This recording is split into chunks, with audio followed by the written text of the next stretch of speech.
तस्वीरों में दिख रहा ये क्रिएचर कोई फोटोशॉप्ड एडिट या एआई नहीं है, बल्कि एक्चुअल डेमीगॉर्गन है जिसे आप स्ट्रेंजर थिंग्स में देखते हैं। और जिन्हें यकीन ना हो वो खुद गूगल पे stranger things real life monster search करके देख ले। टॉप इमेज आपको यही मिलेगी। स्ट्रेंजर थिंग्स इस दुनिया का सबसे बड़ा शो है जिसके सीजन 5 ने तबाही मचा दी है। लेकिन क्या आपको पता है कि इसके क्रिएटर्स इस शो के लिए एक एक्चुअल फैसिलिटी और लैब से इंस्पायर्ड हुए थे, जहां बच्चों पर ढेर सारे एक्सपेरिमेंट्स चलाए जाते थे। और अगर आपको स्ट्रेंजर थिंग्स कभी कभी डार्क लगता है तो जरा ठहरिए, क्योंकि आज के इस वीडियो में उसके पीछे की असली कहानी जान के तो आपके होश ही उड़ जाएंगे। सो हेलो गाइस, मैं हूं कौशिक और चलिए शुरू करते हैं एक और नए एपिसोड को। दोस्तों, वीडियो में आगे बढ़ने से पहले जिस तरह आप मेरे साथ YouTube पे कनेक्टेड हो, मैं चाहूंगा कि आप उसी तरह मेरे साथ Instagram पे भी जुड़ जाओ।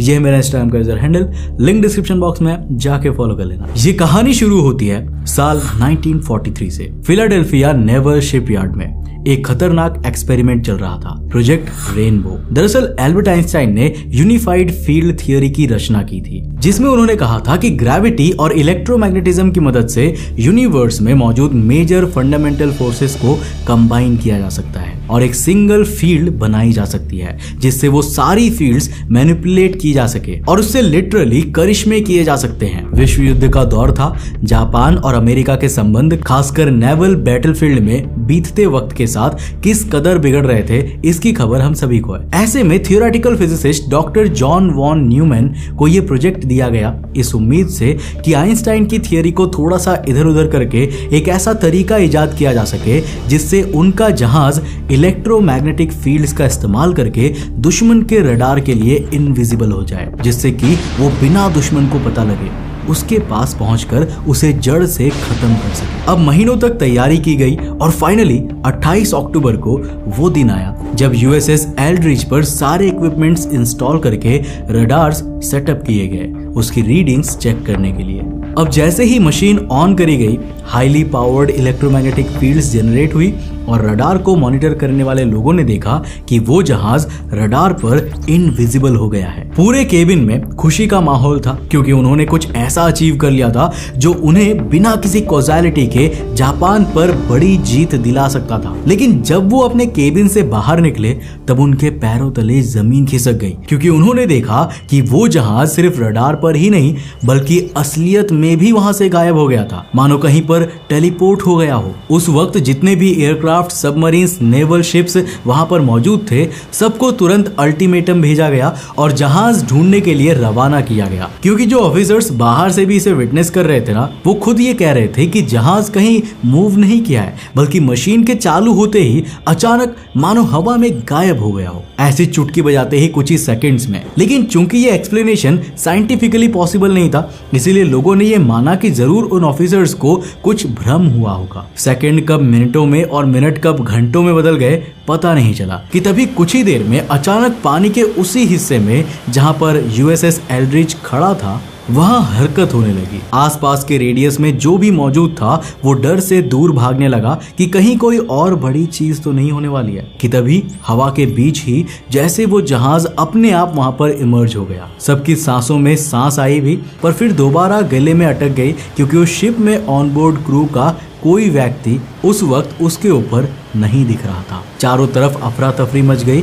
2 टीम्स को असेंबल किया गया और जहाज का जायजा लेने के लिए अंदर भेजा गया। मगर अंदर जो दिखा वो विज्ञान तो क्या, चमत्कार से भी परे था। लोगों के शरीर लोहे से चिपक चुके थे, मानो उन्हें किसी ने लोहे के बीच में चुनवा दिया हो। किसी किसी का तो केवल हाथ और चेहरा इस तरफ दिख रहा था, बाकी अंदर का शरीर जैसे शिप की आयरन बॉडी के दीवारों में ही फ्यूज हो गया था। जिन लोगों के साथ ऐसा नहीं हुआ था वो एक कमरे में जोर जोर से चिल्ला रहे थे। कुछ लोगों का मानसिक संतुलन थोड़ा ठीक भी था, तो भी वो ढंग से चल फिर नहीं पा रहे थे और बस एक ही बात कर रहे थे कि हमें यहाँ से ले चलो। कुछ समय बाद यूएसएस एंड्रयू नाम के शिप के जूनियर क्रू ने दावा किया कि उन्होंने कुछ पल के लिए नॉरफॉक के समुद्र के पास यूएसएस एल्ड्रिच को देखा था और फिर कुछ समय बाद अचानक ही वो अपने आप गायब हो गया। गौर करने वाली बात यह है कि ये बयान प्रोजेक्ट रेनबो के पब्लिक होने से पहले आया था और उन्होंने भी इसको इसीलिए कह दिया क्योंकि रियल लाइफ में ऐसा होना प्रैक्टिकली इम्पॉसिबल था। इसलिए उन्होंने भी इसे भ्रम मानकर हल्के में ही एडमिट कर लिया। मगर जो वैज्ञानिक प्रोजेक्ट रेनबो का हिस्सा थे वो तुरंत समझ गए कि उस दिन यूएसएस एल्ड्रिच सिर्फ रडार के लिए इनविजिबल या फिर आंखों से ओझल नहीं हुआ था, बल्कि इलेक्ट्रोमैग्नेटिक डिस्टरबेंस की वजह से समहाउ टेलीपोर्ट होकर नॉरफॉक में चली गई थी। और जैसे ही वो इलेक्ट्रोमैग्नेटिक फ्रीक्वेंसी दोबारा से उसी तरह शुरू हुई, जहाज वापस से उसी जगह पे आ गया जहां से वो गायब हुआ था। अब सुनने में भले ही ये एक मनगढ़ंत कहानी लगती है, लेकिन शक और ज्यादा गहरा हो गया जब बाद में यूएसएस एंड्रू के उस क्रू से फोर्सफुली उनका बयान वापस लिया गया, जिसका मतलब इसमें कुछ तो ऐसी सच्चाई थी जिसे अमेरिकन नेवी चाहती नहीं थी कि वो दुनिया के सामने आए। मगर इस एक फेल्ड एक्सपेरिमेंट के थ्रू उन्हें एक ऐसा सक्सेस फॉर्मूला मिल गया जिससे वो दुनिया जीत सकते थे, the unknown power of electromagnetic manipulation. तो विश्व युद्ध खत्म हुआ और शुरू हुआ मानव इतिहास का सबसे लंबा युद्ध, रशिया और अमेरिका के बीच चलने वाला कोल्ड वॉर। इस बार ये युद्ध हथियारों से नहीं बल्कि साइंटिफिक और टेक्नोलॉजिकल एडवांसमेंट से लड़ा जा रहा था। अमेरिका न्यूक्लियर वेपन बना के पहले ही रशिया से बहुत ज्यादा आगे था, लेकिन उन्हें पता था कि अगर उन्हें इस कोल्ड वॉर में और भी आगे रहना है तो उन्हें एक ऐसा साइंटिफिक ब्रेक थ्रू करना होगा जिसका पूरे ग्लोब पर बहुत बड़ा इम्पैक्ट हो, साथ ही उसके बाय प्रोडक्ट के तौर पर उनके देश को एक पावरफुल वेपन भी मिल सके जिसके दम पर वो पूरी दुनिया को अपनी मुट्ठी में कर सके। और यहीं पर एंट्री होती है ऑर्गोन एनर्जी और प्रोजेक्ट फीनिक्स की। तो ऑस्ट्रियन रिसर्चर विल्हेम राइक ने प्रपोज किया था कि हर लिविंग थिंग अपने अंदर एक एनर्जी फॉर्म शेयर करती है जिसे ऑर्गोन एनर्जी कहा जाता है। उन्होंने प्रपोज किया था कि ये एनर्जी पृथ्वी और प्रकृति के हर एक हिस्से में होती है, यहाँ तक कि इंसानों में भी। और अगर किसी तरह इसे मैनिपुलेट किया जा सके तो ना सिर्फ इसी ऑर्गोन एनर्जी का सहारा लेके मैसेस में लोगों को मैनिपुलेट किया जा सकता है, बल्कि वेदर कंट्रोल करते हुए सूखी जगह पे बाढ़ और सुरक्षित से सुरक्षित जगहों पे भूकंप लाई जा सकती है। बेहद करीब लोगों के भी दिमाग से खेल के उन्हें कट्टर दुश्मन बनाया जा सकता है और बिना एक उंगली उठाए सिर्फ सेना के सैनिकों को ही आपस में लड़ा के खत्म करा सकती है। सालों तक इस प्रोजेक्ट के लिए फंडिंग ढूंढी गई, ऐसी लोकेशन का इंतजाम किया गया जहां से ना सिर्फ ट्रांसमिशन बेटर हो सके बल्कि इस प्रोजेक्ट की सीक्रेसी भी मेंटेन रहे और साथ ही वहां आसपास बहुत कम मात्रा में जनता भी हो ताकि उनके ऊपर इसके इफेक्ट्स की प्रैक्टिकलिटी को देखा जा सके। इसी तलाश ने करीब 20 साल बाद आर्मी को पहुंचाया मॉन्टॉक शहर के कैंप हीरो में, जो पहले एक मिलिट्री बेस हुआ करती थी मगर फिर उसे डीकमीशन कर दिया गया। लेकिन इस कैंप की सबसे बड़ी यूएसपी थी कि यहाँ एक बहुत बड़ा रडार टावर लगा हुआ था जिसे विश्व युद्ध के समय दुश्मन देश के विमानों को डिटेक्ट करने के लिए इस्तेमाल किया जाता था। प्लान बहुत ही सिंपल था, यहाँ पे एक्सपेरिमेंट किए जाएंगे, ऑर्गोन एनर्जी को इस रडार की मदद से एम्पलीफाई करने की कोशिश की जाएगी और उसके असर को लेबोरेटरी में या फिर आसपास के इलाकों में देखा जाएगा। तो सब कुछ रेडी हो गया मगर एक दिक्कत अभी भी बाकी थी और वो ये थी कि ऑर्गोन एनर्जी के सोर्स के लिए किसी जिंदा व्यक्ति की जरूरत थी, वो भी ऐसा कोई जिसकी उम्र 18 से 20 से कम हो, क्योंकि साइंटिफिकली भी देखा गया है कि इस एज पे आने के बाद ब्रेन भी पहले के मुकाबले धीरे काम करता है, हेंस उस उम्र के लोग किसी काम के ना होते। अब जाहिर सी बात है कि कोई भी माँ बाप या ह्यूमन राइट कमीशन बच्चों पे एक्सपेरिमेंट करने को राजी नहीं होगा, लेकिन लालच उन्हें किसी भी हद से गुजारने के लिए तैयार थी, जिसके समाधान के लिए उन्होंने आगे जो किया उसको कोई सपने में भी सोच नहीं सकता। तो सरकार ने अनाथालयों से गैर कानूनी हथकंडे अपना के बच्चे उठाने शुरू कर दिए। सड़क चलते अनाथ, बेघर या ड्रग एडिक्ट्स लड़कों को अगवा करने लगे और उन्हें इस कैंप हीरो में ले आए ताकि उन पे एक्सपेरिमेंट्स चलाए जा सके। कुछ रिपोर्ट्स में तो ये तक कहा जाता है कि अगर कभी प्रशासन किसी ऐसे बच्चे को उठा लेती थी जिसकी फैमिली होती थी या अगर बच्चे की कंप्लेंट आ जाती थी तो कैंप वाले खुद एक हाई डोज ड्रग देके बच्चों की जान ले लेते थे और फिर उन्हें किसी किनारे डलवा देते थे ताकि उनकी मौत को एक एक्सीडेंट या नॉर्मल किडनैपिंग की तरह दिखाया जा सके और सरकार पे भी कभी शक ना हो। कुछ रिपोर्ट सजेस्ट करती है कि साल 1971 से 1983 के बीच इस तरह कुल 1 लाख से ज्यादा बच्चों को अगवा करके इस कैंप में जबरन लाया गया था। इन बच्चों को इस कैंप में लाने के बाद इन्हें बेहद टाइट शेड्यूल में रखा रखा जाता था। एक एक ग्राम खाना भी नाप के दिया जाता था। किसी बच्चे को या तो पूरे दिन सुलाया जाता था, अगर वो ना सो पाए तो ड्रग्स देके, और किसी किसी को सोने ही नहीं देते थे, चाहे वो जितनी भी मिन्नतें क्यों ना करे। पहले लड़कों को बेहद ही गर्मी में बैठा दिया जाता था, 50 से 60 डिग्री सेल्सियस के टेम्परेचर में, और फिर अचानक से माइनस के टेम्परेचर्स में शिफ्ट कर देते थे। पहले उन्हें घंटों भूखा रखते थे और फिर इकट्ठा ढेर सारा खाना जबरदस्ती खाने के लिए देते थे। बच्चे नहीं खाते थे तो उन्हें मार के, वरना नली डाल के खिला देते थे। जिन पे कुछ असर नहीं करता था उन्हें LSD दे के ये सब करवाया जाता था। तो ये सब ये देखने के लिए किया गया कि उनका दिमाग ऐसी एक्सट्रीम कंडीशंस में कैसे रिएक्ट करेगा। उन्हें अर्जेंट इंटरवल्स में दो बिल्कुल ऑपोजिट एक्सट्रीम्स में स्विच करवाया गया ताकि उनकी साइकोलॉजिकल एबिलिटी और न्यूरोलॉजिकल सेंसरी परसेप्शन अपनी मैक्सिमम लिमिट में पहुंच सके। अब जो लोग इन सारे टेस्ट के बीच मर जाते थे उनकी बॉडी को बिना ट्रेस छोड़े डिस्पोज कर दिया जाता था, और जब उन्हें लगता था कि बच्चा रेडी है तो उसे बिठा देते थे मॉन्टॉक चेयर में। तो मॉन्टॉक चेयर ठीक किसी शॉक चेयर की तरह ही दिखती थी, बस इसमें बैठे हुए व्यक्ति के सर पे जो सिनेप्सिस लगाए जाते थे वो डायरेक्ट कनेक्टेड रहते थे ऊपर मौजूद रडार पे, और साथ ही वहां पे सारे एम्पलीफायर्स और कंप्यूटर्स थे। इन बच्चों का दिमाग इन एक्सपेरिमेंट्स और टॉर्चर्स के बाद ऑलरेडी इतना स्ट्रांग हो जाता था कि इनकी साइकिक एबिलिटीज ऑलरेडी किसी नॉर्मल इंसान से ज्यादा होती थी। उसके ऊपर से जब इस रडार की मदद से उनकी ऑर्गन एनर्जी को इलेक्ट्रोमैग्नेटिक फ्रीक्वेंसीज का सहारा लेके और एम्पलीफाई कर दिया जाता था, तब टेस्ट सब्जेक्ट्स ऐसी एक्स्ट्रा ऑर्डिनरी सुपर पावर्स दर्शाते थे जो बिल्कुल किसी साइंस फिक्शन की तरह लगती थी। तो एक बार एक बच्चे ने अपनी दिमागी शक्तियों का इस्तेमाल करके बेस पे मौजूद सभी लोगों का माइंड कंट्रोल कर लिया था, जिसके बाद उन लोगों का अपने ऊपर से कंट्रोल खो गया था और वो एक दूसरे को मारने लगे थे। उस सब्जेक्ट ने सोचा था कि ऐसा करके जब ये सब लोग आपस में खत्म हो जाएंगे तो वो मौका ढूंढ के भाग निकलेंगे, पर एक वैज्ञानिक ने इससे पहले ही मशीन बंद कर दी, और मशीन बंद होने के कुछ ही सेकंड्स बाद देखने को मिला कि सब्जेक्ट का दिमाग अंदर से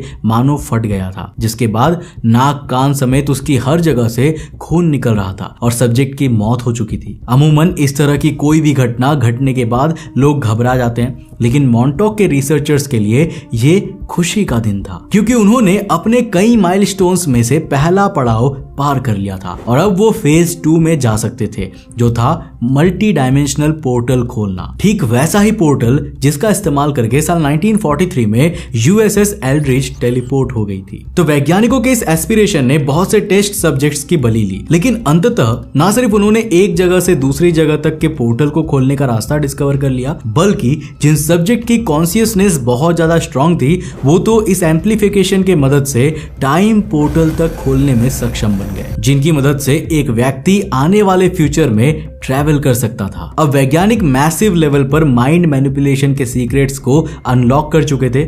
उन्होंने 2 जगहों और 2 टाइमलाइंस के बीच में पोर्टल खोलने सीख लिए थे, पर अभी भी उनकी एक आखिरी कैपेबिलिटी बाकी थी, वो थी इंसानों की क्रिएटिविटी को हार्नेस करना। उन्हें जानना था कि क्या इसका इस्तेमाल करके सब्जेक्ट्स अपनी इमेजिनेशंस को रियलिटी में बना सकते हैं, या यूं कहें कि नेचर की फोर्सेस को बेंड करके उस चीज की संरचना कर सकती है जो उनका मन करता हो। इसके लिए उनके सबसे प्रॉमिसिंग और पावरफुल सब्जेक्ट डंकन कैमरॉन को कहा गया कि वो अपने दिमाग में कुछ भी अच्छा इमेजिन करे और अपने सामने उसे क्रिएट करने की कोशिश करे, प्रयास करे उस चीज को हवा और उनके सामने मौजूद नथिंगनेस से बनाने की। लेकिन जब वैज्ञानिक बचपन से करेले के पौधे पे खारा पानी छिड़क रहे थे तो अंत में आम कैसे एक्सपेक्ट कर सकते थे। वैज्ञानिकों ने डंकन को सालों तक मेंटल ट्रॉमा और टॉर्चर दिया था उसकी साइकिक कैपेबिलिटीज को बदलने की कोशिश में, जिसके बाद उसका दिमाग इतना नेगेटिव हो गया था कि उसने कुछ अच्छा सोचने की कोशिश भी की तो भी उससे सोचा नहीं जा रहा था। धीरे धीरे वहां एक काला धुआं इकट्ठा होने लगा। पहले वैज्ञानिकों को लगा कुछ जल रहा है, मगर कुछ ही सेकंड्स में वो काला धुआं इकट्ठा होके किसी मिस्टीरियस क्रिएचर का रूप लेने लगा और उसकी लाल आंखें बनाई। डंकन की इमेजिनेशन ने एक्चुअल में एक 12 से 15 फीट के मॉन्स्टर को जन्म दे दिया था, जिसने होश संभालते ही वहां तबाही मचानी शुरू कर दी। वैज्ञानिकों की गर्दन पकड़कर उसे एक झटके में तोड़ दिया और इक्विपमेंट्स इधर से उधर फेंकने लगे। कोई सोल्जर उसका कुछ नहीं बिगाड़ पा रहा था, चारों तरफ बस खून और तबाही। और अंत में जब उस मॉन्स्टर ने डंकन की तरफ रुख लिया तब डंकन ने अपनी बची कुची कॉन्शियसनेस का इस्तेमाल करके उस मॉन्स्टर को बायोलॉजिकल कोर से डिसमेंटल कर दिया, ठीक उसी तरह जैसे उसने उसकी रचना की थी। हादसे में वैज्ञानिकों की पूरी टीम समेत दर्जनों गार्ड्स मारे गए, मगर अगस्त 1983 की उस एक रात ने अमेरिकन्स के दिमाग में ये बात साफ बिठा दी कि अब इससे अगर वो एक भी कदम आगे आए ना तो वो एक ऐसी ताकत को दुनिया पे छोड़ देंगे जिसे वो खुद भी संभाल नहीं सकते। सब्जेक्ट्स को तुरंत मार के ठिकाने लगा दिया गया। क्रू में अगर कोई बच भी गया था तो या तो उसे डरा धमका के शांत कर दिया गया या फिर दुनिया से दूर कहीं शिफ्ट कर दिया गया। हालांकि सच की आग को छिपाने की कितनी ही कोशिश क्यों ना की जाए, उसका धुआं अक्सर निकलने की जगह बना ही लेता है। इसको लेके ढेर सारी बातें आए दिन आती रहती है, कभी रिलायबल तो कभी अनरिलायबल सोर्सेज से कुछ ना कुछ लीक होता ही रहता है। जिसके बाद साल 2010 से 2012 के आसपास मैट और रॉस डफर नाम के दो भाइयों ने इसी सब्जेक्ट पे एक सीरीज पे काम करना शुरू किया, जिसका नाम उन्होंने रखा मॉन्टॉक। पर चूंकि ये नाम उनके लिए समस्या खड़ी कर सकता था, इसलिए उन्होंने इस सीरीज का नाम चेंज किया। सीरीज बन गई स्ट्रेंजर थिंग्स और मॉन्टॉक शहर बन गया हॉकिंस। ये सभी अपने आप में कहानियां हैं जिनमें से आधी सच्ची है तो काफी झूठी भी हो सकती है। पर आपको क्या लगता है और अभी तक का सीजन आपको कैसा लगा, मुझे नीचे कमेंट करके जरूर बताना। वीडियो पसंद आया तो इस वीडियो को लाइक करने के साथ साथ अपने दोस्तों के साथ जरूर शेयर करना। अगर आप नए चैनल पे तो चैनल को सब्सक्राइब करने के साथ साथ नोटिफिकेशन बेल ऑन कर देना। और अगर आपको ये वीडियो पसंद आया ना तो मैं आपको रिकमेंड करूंगा कि आप अगली वीडियो इसे जाकर जरूर देखना, जिसमें हमने बात किया है उत्तराखंड के एक ऐसे पहाड़ के बारे में जहां पर परियां रहती है, जिसे कहा जाता है खेत पर्वत। लेकिन आखिर यहाँ की मान्यताएं क्या है और ये परियां यहाँ पर क्या करती है, जानने के लिए इस वीडियो को जाकर देखना बहुत इंटरेस्टिंग है। मैं मिलता हूं आपको नेक्स्ट एपिसोड के साथ, तब तक के लिए बाय, जय हिंद।